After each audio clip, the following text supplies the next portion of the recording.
Salam, necəsiz, neyinisiz? Mənə musiqanın bəxş elədiyi birincisi Könül müəlliməyə minnətdaram. İkincisi də ki, mən bu peşəni mən çox sevirəm.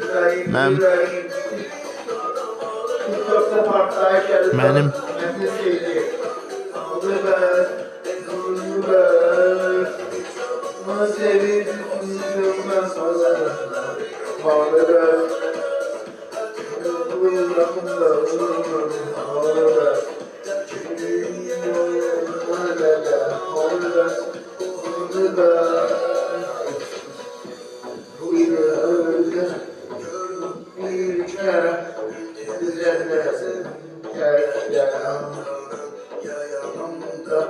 başka birisi utanan hacaletinden, hayaletinden Yazık olacağım evvel akım ezgele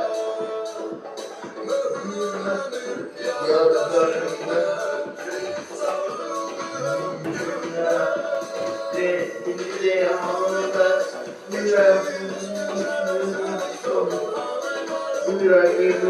Yüreğim değil